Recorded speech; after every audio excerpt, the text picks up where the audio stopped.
La cruche brisée. L'emblème du vase de potier, chapitre 18, faisait surtout ressortir le droit de Dieu de traiter ses créatures selon la diversité de leur conduite.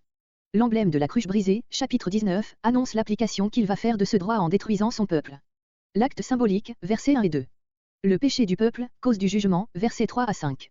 Les deux actes de ce jugement, la démoralisation, qui précédera la ruine, versets 6 à 9. La ruine elle-même, versets 10 à 13. Le prophète revient de Toph, versets entre 14 et 15. Verset 1. Le mot hébreu employé ici, bakbouk, que nous traduisons par cruche, est une onomatopée imitant le bruit du liquide sortant du vase. C'est ce qui explique le jeu de mots du verset 7, où le prophète annonce, en se servant du verbe bouk, que Dieu videra le conseil de Job de potier, en opposition à un fabricant de vases de bois ou de métal. Des anciens, les représentants autorisés du peuple dans l'ordre politique et dans l'ordre religieux. Comparé 2 Rois 19.2. Verset 2. Vallée du fils de un homme, voir Jérémie 7.31, note. Porte Arsout peut signifier, porte de la poterie ou des tessons. C'était l'une des portes par où l'on descendait dans la vallée de un homme, peut-être la porte dite du fumier, comparé Néhémie 3.13-15. Plusieurs, guidés par une fausse étymologie, traduisent « porte orientale ». C'est là qu'était situé le quartier des potiers, comparé Jérémie 18.2. Verset 3. Roi. Le prophète s'adresse au roi présent et futur. Verset 4. Aliéné. Le terme hébreu signifie « traité comme chose étrangère ». Les rois et le peuple avaient comme vendu la ville sainte au dieu étranger mentionné dans le second membre.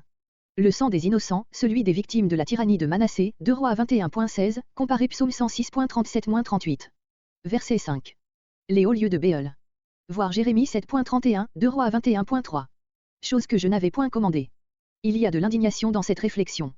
La religion mosaïque se distinguait des religions païennes en ce qu'elle interdisait formellement les sacrifices humains, Lévitique 18.21, Deutéronome 18.10.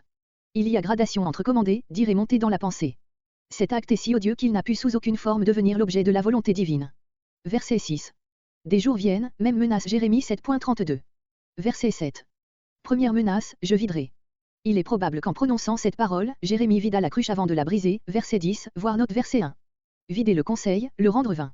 Leur cadavre, comparé Jérémie 8.12. Verset 9. Comparé Deutéronome 28.53, Lévitique 26.29. Cette menace s'est accomplie lors des deux destructions de Jérusalem, par Nebuchadnezzar et par Titus, Lamentation 2.20, Lamentation 4.10 et Joseph, Guerre des Juifs, 6.21. Verset 11. Seconde menace, je briserai.